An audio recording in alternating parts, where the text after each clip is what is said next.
तेरी विद्या आज तक किसी को बचा नहीं पाई, तो तुझे क्या बचाएगी? हमने जो विद्या और कला सीखी है उससे लोगों का भविष्य सुधारना चाहिए, ना कि किसी का सर्वनाश। इंसान जो पाप पुण्य करता है उसके प्रतिफल के लिए भगवान ने अष्ट दिक्पाल नियुक्त कर रखे हैं, और तुमने यहाँ मेरे ही स्वामी का अष्टदिक बंधन किया है। अपनी गलती को स्वीकार करके तुम्हारे पास जो गदा है उसे मेरे राम के चरणों में रख दो, अन्यथा युद्ध के लिए तैयार हो जाओ।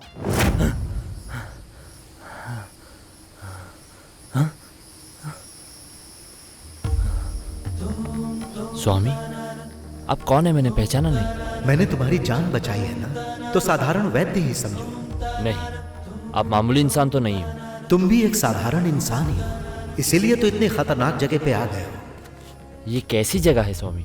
चलने वाली हवा भी एक है, उजाला देने वाला सूरज भी एक है। दूसरे गांव की तरह ही तो है ये जगह, लेकिन यहाँ के सभी लोग सिर्फ गद्दारी करना चाहते हैं। गद्दारी नहीं, लेकिन ये सच है कि चतुर्मास, चतुर्वेद, रोशनी है, अंधेरा है। अगर ये सब तुम मानते हो तो तुम्हें देव शक्ति और दुष्ट शक्ति को भी मानना ही होगा। इस गांव की दुष्ट शक्ति का अंत तुम्हें ही करना होगा। क्या चल रहा है समझ में नहीं आ रहा। शुरू कैसे हुआ समझ में नहीं आ रहा, इसे खत्म कैसे करूं? बताता।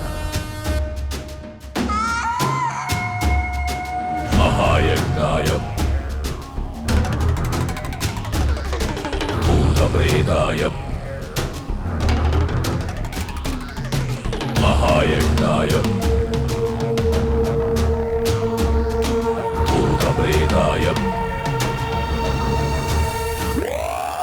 महायज्ञाय भूतप्रेताय भुवन आकाशचेदया अतः कुष्माण्डमयं ब्रह्माण्डरनः निशब्द आवया सर्वं बीभत्स भयम् उद्दिश्य कथा भविष्यत् प्रस्तुता मनोमहिषाय इदं कालाय स्वयम् अमावास्य साक्षया।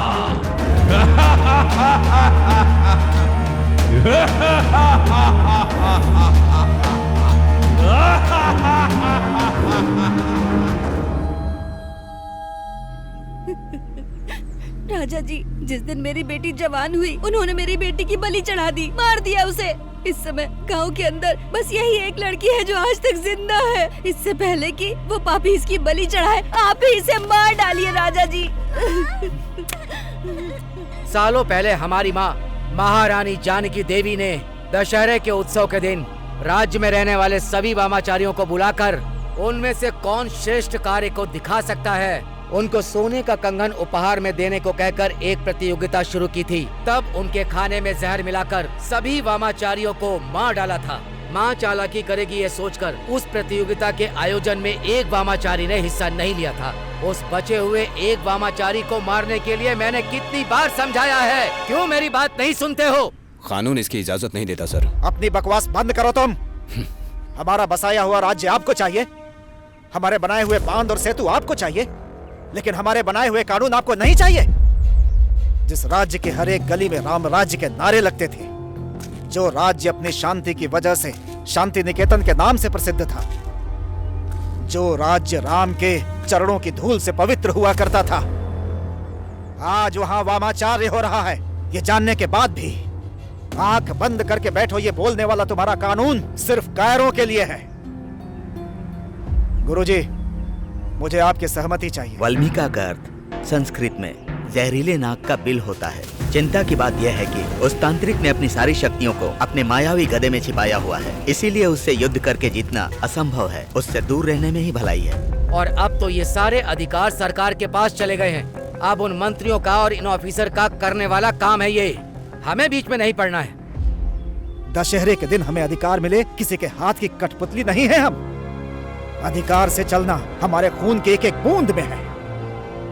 अपने राज्य की प्रजा की सेवा करना, ये अधिकार हमसे कोई छीन नहीं सकता। पूजा पाठ से कैसे भगवान को प्राप्त करना है, ये ऋग्वेद, यजुर्वेद, सामवेद में बताया गया है। दुष्ट शक्तियों को कैसे हासिल करना है, ये अथर्ववेद में बताया गया है। पहले प्रकृति के विकोप को जानने के लिए, शरीर के अंदर होने वाली बीमारियों को जानने के लिए, ऐसे अच्छे कामों को जानने के लिए महाराज लोग इसका इस्तेमाल करते थे। किंतु कुछ वामाचारियों ने अपने स्वार्थ के लिए इसका प्रयोग करना शुरू कर दिया। जैसे राहु काल में दुष्ट शक्तियों की शक्ति बढ़ जाती है, वैसे ही अमृत काल में दैविक शक्ति बढ़ जाती है। वही युद्ध का सही समय है, ऐसा राजा को ज्ञात हुआ। और उसके बाद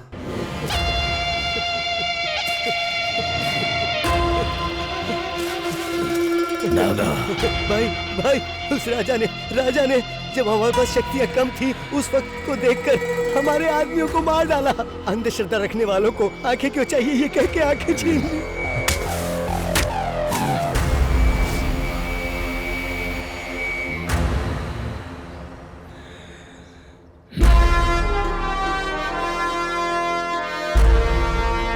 चिरंजीवी राजेंद्र बहादुर, हजारों सैनिकों को आगे करके पीछे छुप कर रहने वाले राजाओं को मैंने देखा है, लेकिन आगे आने वाले को मैं पहली बार देख रहा हूँ। क्यों, मौत से डर नहीं लगता क्या तुझे?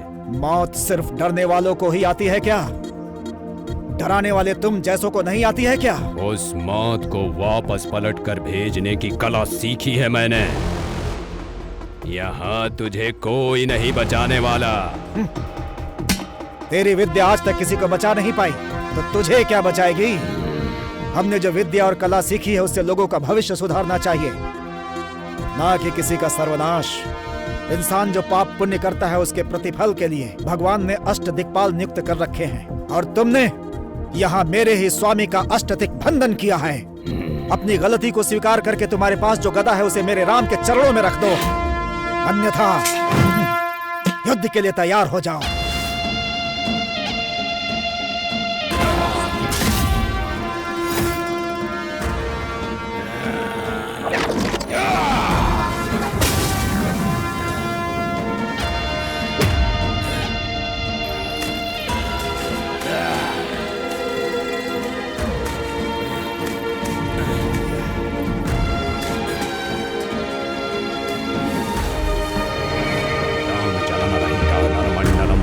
कृत्वा बुद्धिं भ्रमणी कृत्वा पिशाचा भोजनं कुरु।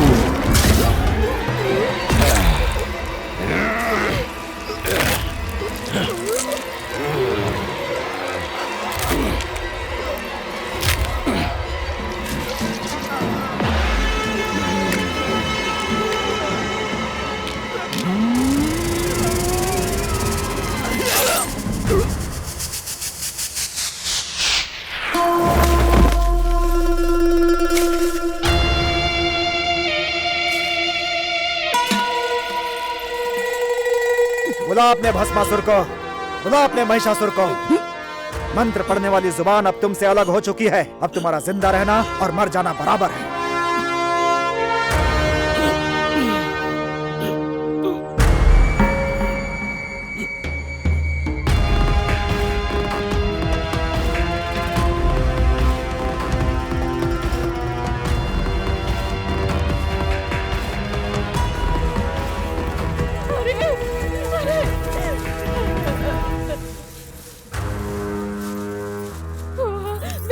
जल्दी से किसी के घर से एक मुट्ठी नमक लेकर आ जा।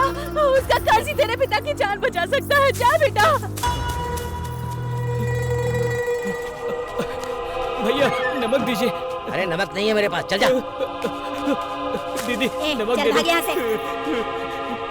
नमक चाहिए तुझे, नमक? कोई तो एक मुट्ठी नमक दे दो ना, मेरे पापा बच जाएंगे।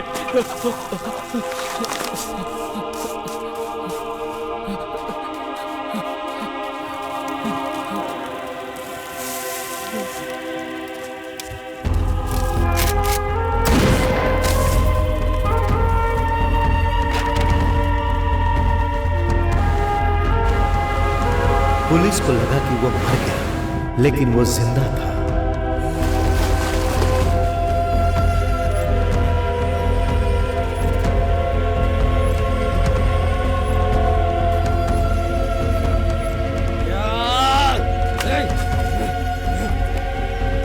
पापा, आपका सपना मैं पूरा करूंगा। टूटे हुए साम्राज्य को फिर से स्थापित करूंगा।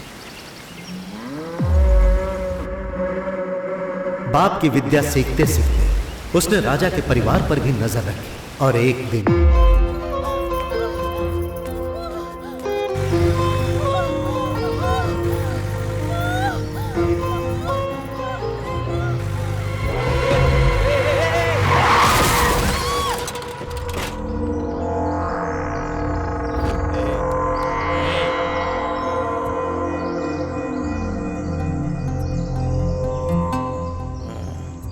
चाकू याद आ रहा है राजा?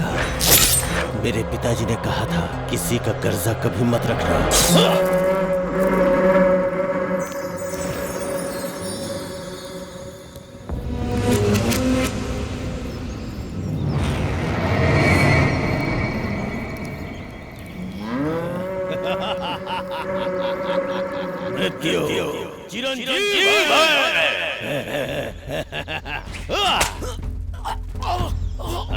पुलिस से लेकर उसने महाराज के परिवार वालों को भी मारना शुरू कर दिया।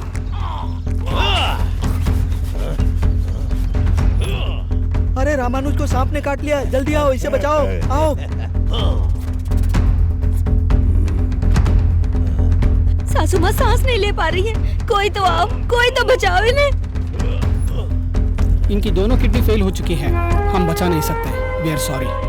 जिस गांव के लोगों ने उसे एक मुट्ठी नमक तक नहीं दिया, उन लोगों को बांध करके वो उन्हें खाने के लिए सिर्फ नमक ही दे रहा है। संधान से रावण को, समाधान से दुर्योधन को, सन्मार्ग से कंस को भी भगवान सही मार्ग पर ला नहीं पाए। उसके लिए भी उन्हें युद्ध ही करना पड़ा। इंसान के किए में पाप पुण्य का प्रतिकार करने के लिए भगवान ने अष्टदिक पालक का नियमन किया, मगर इन्होंने सिर्फ पाप ही करने के लिए भगवान को ही अष्टदिक बंधन करके बंद कर दिया है।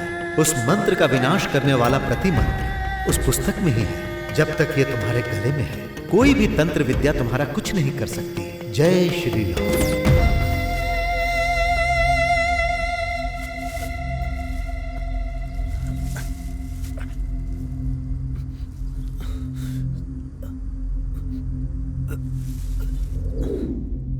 बस इतना ही हुआ।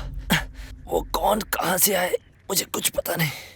जो तकलीफ में मदद करे वो दोस्त, और जो आपदा में मदद करे वो भगवान होता है। तो उन्हें तुम भगवान की तरह ही समझो। अगर भगवान होते तो पूरे गांव को बचाते ना, सिर्फ मुझे अकेले को क्यों बचाया? देखो, फसल उगाने वाले किसान को हम भगवान बुलाते हैं, तो भगवान को किसान का नाम दोगे क्या? देश की हिफाजत करने वाले सैनिक को हम भगवान का दर्जा देते, तो क्या उस भगवान को सैनिक का नाम दोगे?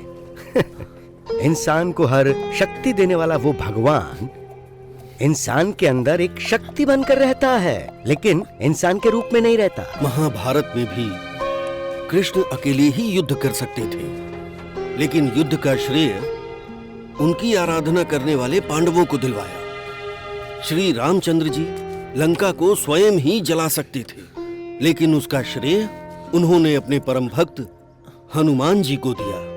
इसी तरह इस गांव को बचाने के लिए उस भगवान ने तुम्हें शक्ति देकर तुम्हें बचाया। लेकिन उस शक्ति का क्या फायदा हुआ?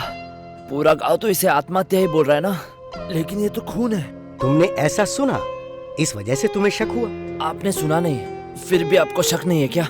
देखो, अभी बस्ती में आग लग गई है, उसे बुझाने के बारे में सोचना चाहिए, न कि ये सोचना चाहिए कि आग कैसे लगी है। इससे कोई लाभ नहीं होगा। तुम्हें जिस व्यक्ति ने बचाया है, अंत में उसने क्या बोला बताओ? उस मंत्र का विनाश करने का मंत्र उसी किताब में लिखा हुआ है, लेकिन मैं उस घर में घुसूं कैसे? हम हथियार लेके जाएंगे तब भी उनका कुछ नहीं बिगाड़ सकते, क्योंकि वहाँ का हर एक आदमी खुद में एक हथियार है। कभी कभी जो काम गिद्ध नहीं कर सकता वो काम तितलियां कर लेती हैं।